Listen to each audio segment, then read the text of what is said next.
Greetings, Carl. Michael, how are you? I'm doing well. How are you from London now? You have changed not just locations. It's not just that the background of these recordings have changed. You have physically moved basically to the opposite side of the globe from where you were. It's almost exactly. I think Copenhagen was the exact opposite side of the globe, so we're pretty darn close. Yeah. It's been amazing. London's amazing. Like I missed New Zealand and how quiet it was, and the river and the people and all that stuff in the ocean. But London's amazing. There's a lot of really cool stuff going on in our industry and our profession. Our industry and our profession. Really, really cool. Very cool. Well, I feel like today's theme is maybe an interesting one to talk about in the context of kind of your globe-trotting world from being in New Zealand for a while, now being in the UK for a while. You know, this phenomenon of spending, and I think what we often talk about is like a US like consumerism about how we proudly spend more than any other country on pretty much anything that we want to. I had this question come in for us to talk about from an advisor reader who's been following this podcast, who said, I found over the past couple of years what I'm calling a, quote, epidemic of spending across our higher net worth clients. People have demonstrated fiscal restraint throughout their lives and amassed even a few $1 million and are suddenly spending at unsustainable rates on pretty much everything, like houses, cars, kids, grandkids, travel, experiences, all the monthly things that ding the credit card, like everything. No value proposition, no like decision matrix. I want a new car. I got a couple $1 million. Life is short. I'm spending the $60,000 cash.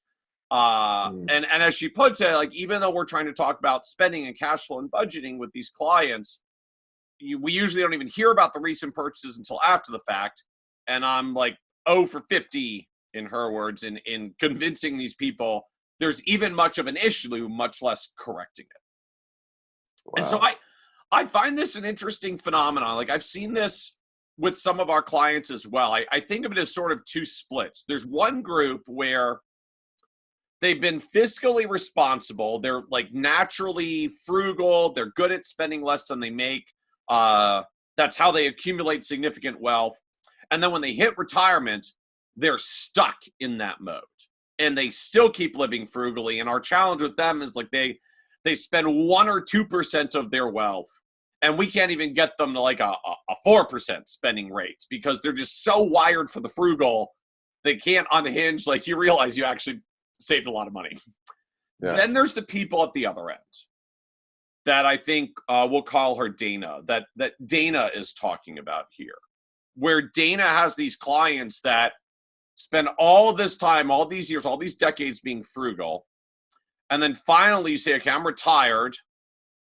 Maybe you have a glimpse of mortality by the age that you're at and say, you know what? I don't have a ton of time left, but I do have a bunch of money now. Like we're spending and not always at the healthiest rates. Like there's difference between let's enjoy the money and let's like send it up in smoke.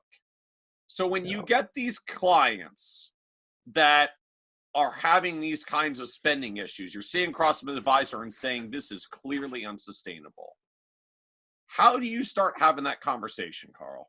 Like, how do you deal with that? Yeah. So I think the context is super important, right? So because I'm on a kick lately of like, we need as a whatever we want to call ourselves. I'm going to just use the word profession, right? Like as a profession, we need to be giving people advice on how to spend better, right? Like spend your money. Like I just ran into that way more than what we're calling Dana's problem on excessive spending. Not Dana's problem. Dana's problem the other one. The like they were so frugal together, they don't know how to unfrugal themselves. Well, and even now, like I mean, I'm on a spending kick right now. Just sort of understanding that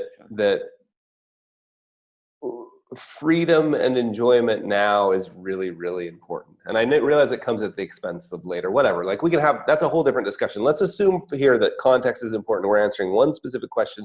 And the one specific question is, it's unsustainable. You calculated somehow and we'll leave all that aside, right? Like you did some work, you Yep. figured out it's unsustainable. Let's just grant everything, all that. That's Yep. the fact pattern. It's all good. And Dana says, like, what conversation am I supposed to have? Because Right. I can see it's unsustainable, and they are Right. undaunted by that reality. Yeah. So the only chance we have in any of these things, like all you have to do is think about this. You're telling somebody you're basically trying to get somebody to say no Mhm. to something that they really want to do, and sort of repeatedly, right? Like, I want to buy a car. No. I want to, no. You're trying to get somebody to say no.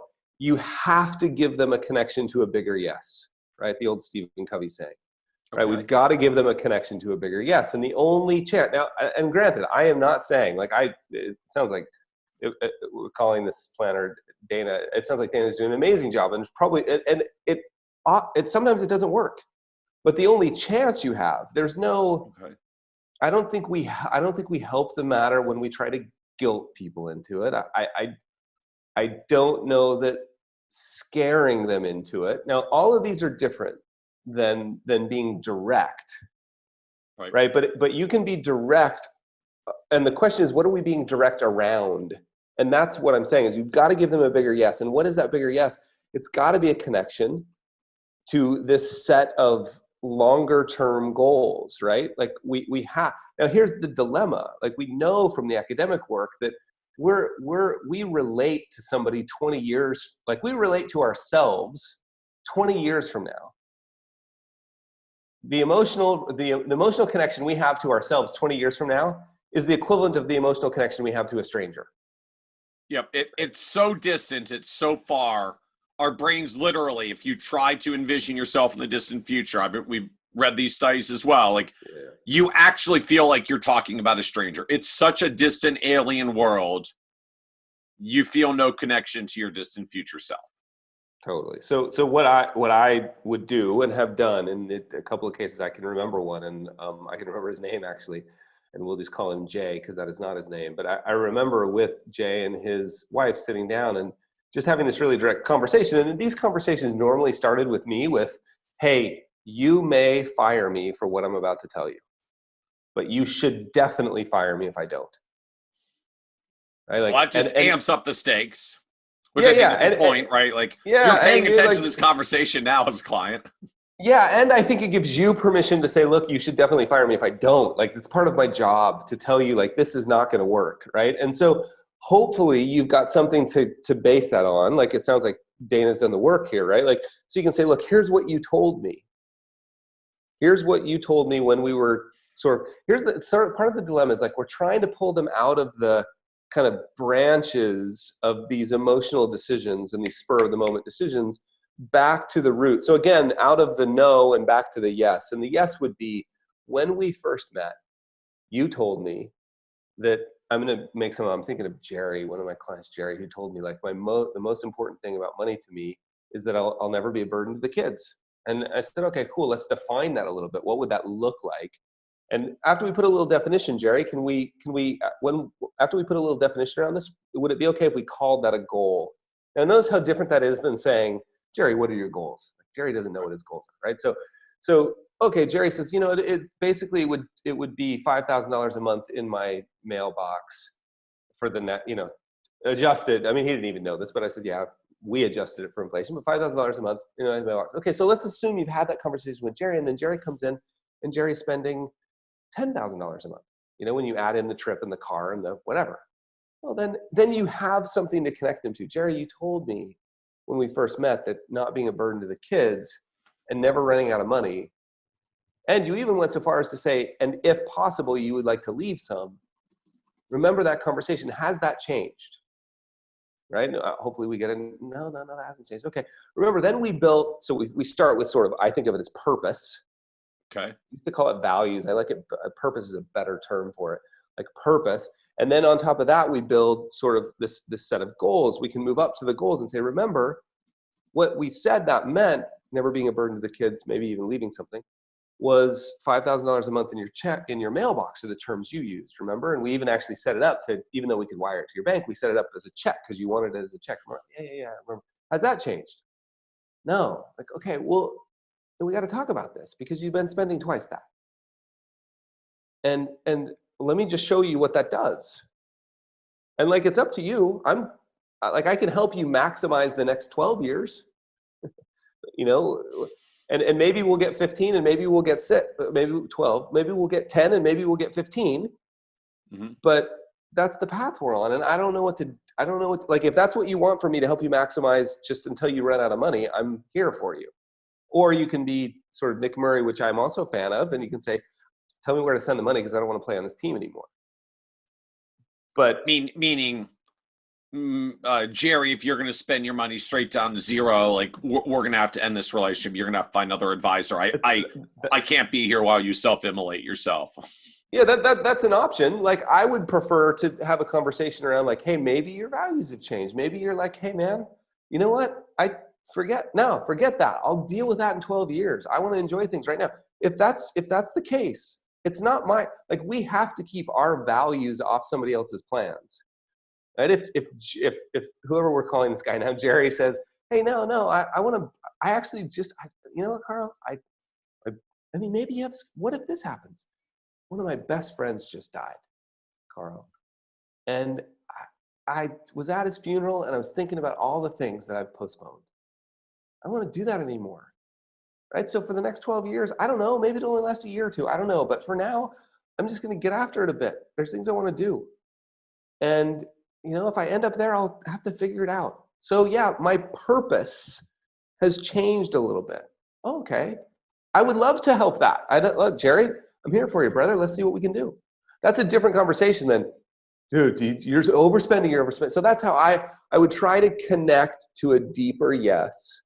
And then understand if that deeper yes has changed.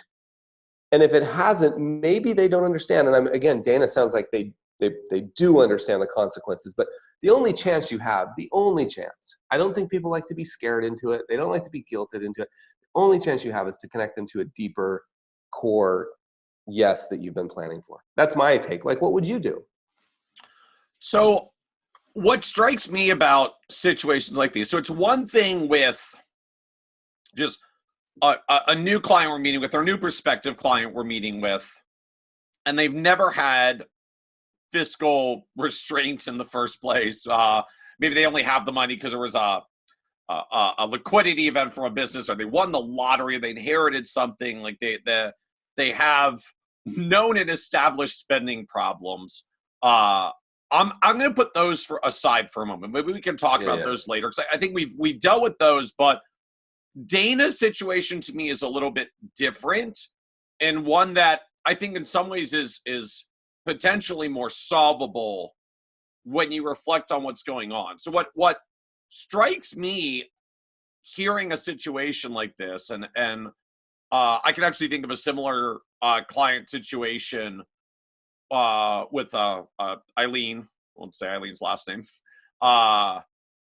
Eileen actually had a similar phenomenon with us, like had spent very frugally for a long, long time, suddenly started spending a whole lot, and, had a review meeting with her, like, what is going on? And I think the conversation literally at some point just basically came down to, like, Eileen, just help me understand. You have always saved so frugally.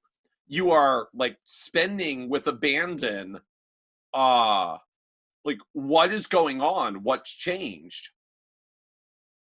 And the response was literally, I just got diagnosed with cancer. I'm dying.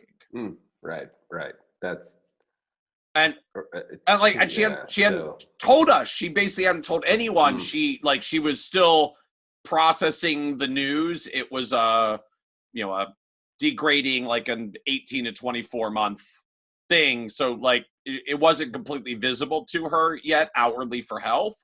But she had received the diagnosis. And so what we saw was, oh my gosh, Eileen's going off the deep end. And like, what is going on with her spending? And the reality in sort of the, in the generic planning sense, like, yeah, her time horizon just went to less than 2 years. So you can pretty much do a 50% spending rate if you want, right? Getting technical for a moment. But from the the pure and just the piece that hit me the hardest about it is it's one thing when you just have clients that have never learned a fiscal responsibility skill. Maybe that's an education issue. Maybe that's a hardwiring issue. Those are conversations for another day. But the people who have behavior changes, right? These kinds of situations that Dana's talking about. Clients that accumulated wealth because they were good with managing their spending, and now suddenly they're not. Whether it's Eileen going off the cliff, Jerry coming in, like, dude, you spend $5,000 a month forever, like, suddenly you're spending 10. What's going on? To just reflect that people don't change just out of the clear blue sky, not with habits they've ingrained for 30 or 40 years. And so, the takeaway that I had from situations like Eileen's was, and like the first question that comes to my mind when I see someone go through a significant spending change is, I feel like something may have changed in your life since we started our process together. Is there anything going on that we should be talking about? Look, all I can say to that is amen, right? Like, I think that approach of just making an assumption that they're smart, intelligent people, and there's something that doesn't make sense here. Yeah. Can we talk about it? Right? Like that's literally words that, like the words you just used, words that come out of my mouth would be, hey, you may fire me for that. Here's what we started at. Here's where we are now. I'm a bit confused. Help me understand what's going on. Right? Softly, not. Yeah. I'm a bit not like softly, like humans. And I think we've both pointed at examples where you're like, it's almost a little bit like the Stephen Covey example of being on the subway and the dad with the kids yelling and screaming and they're annoying everybody, and the dad's just got his head down and Covey looks a little annoyed and the dad looks up and notices and the dad says, oh, sorry, man, we just came from the hospital. Their mother just passed away. Right? Like, if you just make an assumption, I know we got a little heavy here, but you just make assumptions. Something's going on here. Yeah. Can I understand? And it may just be, oh my gosh, I didn't know that we were going to run out of money. Or it may be, I just saw a friend pass away or whatever. Maybe all those things. Yeah, and that's why I make this distinction. Look, there are folks that are not particularly good with money and basically never have been. And so that's a different issue. That's a different dynamic. Sure. When you get clients like what Dana is describing, I have this affluent client. They've been frugal for so long. That was literally how they accumulated their wealth. Like, they made good income and they spent less and they saved it and they created this wealth, and now they're retired and suddenly all the spending is different and I can't figure out how to talk them back. My default assumption is always now they are smarter than you are, than I am, because they know their life better than I do. And either A, they're just suddenly idiots, which is generally not the case unless there's literally like a sickness, disease issue going on, which is a possibility, right? It's like quick check for Alzheimer's behavior or cognitive decline. Yeah. Outside of that, if there's a sudden behavior change, something has changed in their lives that they know about and I don't know about. Yeah, exactly. And so I need to find out what that is, right? Is that Eileen who just got a cancer diagnosis? Is this Jerry who just had a close personal friend pass away and is just having kind of a moment of mortality himself? Like, trying to figure out what has changed, or just outright asking the question, look, I'm concerned about you. We've worked together a long time. You've had a certain pattern about how you spent. It's very, very different over the past 6 months or 12 months or whatever it is. Just help me understand, has something changed recently that we should be talking about? Really good. Really, really good. Here's the pattern somebody taught me once. And so this is like real work, real communication work. This isn't just Carl's made up stuff. Number one, repeat the fact pattern. Right? Here's what's going on. We've been working. So number one, Right. You Because can say that, like, they may not be aware, or they may not be or you may have the facts wrong, or you may be wrong. Yeah, like, or you have the facts wrong. whatever. Yeah. Oh So you no, can I just have say another like, $1 million account I never told you about. I decided to start spending from it. Whatever it is, right? Like, so number one, here's the fact. These are literally the words I use. Can I review the fact pattern? Here's the facts as I see it, right? Tell me if I'm wrong. Here's the facts I see it. So number one, review the fact pattern. Number two, the language I like to use is acknowledge that have now told the story around the facts. So acknowledge the story. And I just say, here's the story I tell myself about that.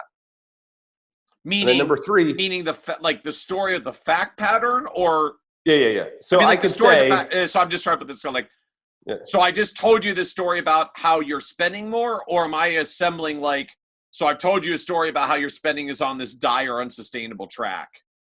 Yeah, I think you could say, look, we agreed that you're only going to spend $5,000 a month. You've been spending 10. And based on every sort of calculation I can run, that puts us at 12 to 18 years, and you've got 30 years of life expectancy. Like, that's the fact pattern as I see it. Like, there's things here we could play around with, but I've given you ranges. The story I'm telling about, the story that I tell myself about this, like, what goes through my mind here is, this is unsustainable. And I'm not quite sure exactly the story. I'm a little confused and concerned. And then number three would be, help me understand the words you used. Help me understand, right? Like, so now you've opened the idea, like, okay, maybe there's a discussion about on the fact pattern. Number two, you've acknowledged that you've just got a story here. Like, they may have a different story, and you've opened that door. Like, hey, I realize this is just, I'm only understanding one side, so I want to have a conversation with you. And now you ask them to participate by saying, help me understand. That's the pattern. And I think you can use that anytime there's conflict, anytime, like, my wife knows, she's like, oh, are you doing that 3-part thing to me? Like, yeah, because it, like, kids, wife, anybody, like anytime. So I think that's exactly what we've been pointing out, which is so good. Like, and let me just point one thing real quickly. Go back, if you're listening to this or watching it, go back and just watch what happened when Michael was talking about Eileen. Like, I just want us to note for a minute, like, what is that worth? To have somebody that can have that, you're Eileen, and you have a place to come have that conversation. Yep. Right? And then to have somebody on the other side that puts the spreadsheet and the calculator away for a minute and acts like a human, right? So now we've got the science of our work, and now you've got the emotional piece of our work that will never be replaced by the cool kids with their robo toys, right? Where we can set that aside and go, oh my gosh, wow, like, you know what I mean? Like, A, can we cry a little bit together? And B, how can I help? You know, amazing. Yeah. And I think it's worth acknowledging for a moment, kind of the flip side of what comes from this as well. Or what comes from these conversations when they maybe don't go as well is, I think it becomes a version of what Dana communicated in the first place. And like, I'm not trying to beat Dana up about this. I understand, like, she entirely well-intentioned. I'm seeing my clients have these challenges. I'm trying to communicate to them and tell them what they're doing isn't going to work and it's unsustainable. But what struck me, she made this point as she was sharing the story, like, I'm talking to my clients about spending and cash flow and budgeting, but we keep hearing about these recent purchases after the fact. Yeah. And what strikes me about that is, it means Dana may already be at a problem point with some clients, because what the client now has heard is, when I tell Dana what I'm going to do, Dana always says no. So I'm just not going to tell Dana until after the fact. And then she can't tell me no anymore, right? At some point, if there's a driving force more powerful than your advice, right? My friend died, I have a terminal diagnosis, whatever it is. If there is a driving force that was so powerful it can make me change 40 years of habits, your advice is a small speed bump in me ramming right through that to do whatever it is I'm going to do.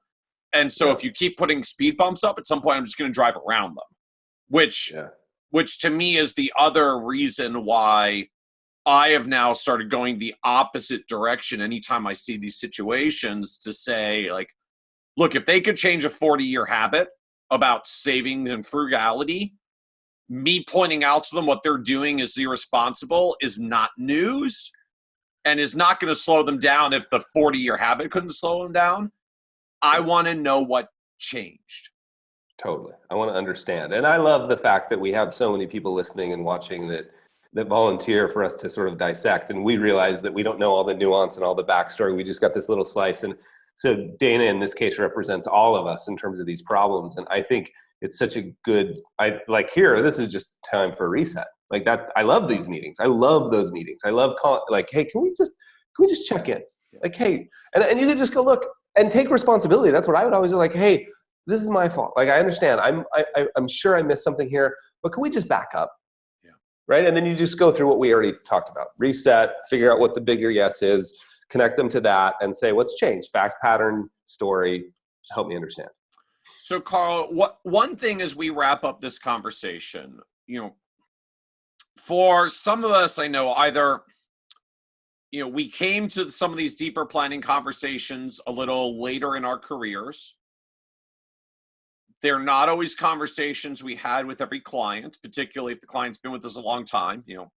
Back when I didn't know about having these conversations, they came in to buy a mutual fund with me and open their first IRA, and that's what I did, and that was the ground we started out on. And my client conversations don't always keep pace with every client relationship as it evolves. So if I find myself in one of these situations where, for better or worse, right or wrong, I don't have these conversations like, let's connect back to the purpose we talked about originally. I don't know. The original purpose was help me open my IRA, help me do this rollover thing. Like, I need some life insurance because I had a baby. We don't have the anchoring, so we have to find it out of the gate. Yep. So what is your one go-to question if I have to or framing when I have to reopen this with a client? So reopen/open for the first time. Like, hey, we've been working together 10 years and I've never had this conversation with you, and now I have to have it. Yeah. It's not. Look, I think I get that question all the time. How do I start this conversation so that I can then start going down let me look at the fact pattern and the rest. Right. Do the help me. I mean, hopefully it's clear how important. Like, I don't even know how you give advice if you have, but I had plenty of these. Like, I didn't start this way, right? You know what I mean? Like, I was at a big brokerage firm with a bull as its symbol, owned by a bank, right? Like, so it's not as scary as you think. It's just simply this. I think you just take responsibility and you just say, hey, we've been working together for 20 years. Remember when we first met? I helped you open your IRA. Yeah. So I think I know you really well. I think I know you, Michael, really well. And I think I know the answers to the questions I'm about to ask you. But it's so important that I just didn't want to assume anymore. So let's just, I like that. Just for a minute, let's put this stuff away, the performance reports and stuff. We'll get to those in a minute. Let's just back up for a second, because I just realized we never had this conversation. So it's not like I'm doing it differently, I've changed, I'm like, none of that. No, don't do that. Like, all my other clients, you're the only one. Like, none of that. Just, hey, we know each other really well. I think I know the answer to these questions, but I don't want to assume. And I would just dive into whatever your favorite question is. And I'm not a question zealot, but I love Simon Sinek mashed up with Bill Bacharach. So I just say, Michael, why? Let's just back up. Why is money important to you? It's my favorite one, but you could use Dan Sullivan. If we were meeting 3 years from now, what would have to happen? Dan Sullivan has some great questions. George Kinder, off the charts, right? Like, so whatever your favorite question is, but the setup, I think, is what you're asking. Don't be scared. The setup is, hey, we've been working together for a long time. I think I know the answers. I know you really well. I think I know, but I don't want to make any assumptions. So let's just back up for a minute. Boom, question. Awesome. Well, thank you, Carl, for joining us today. Very cool, Michael. That was really fun. Thank you.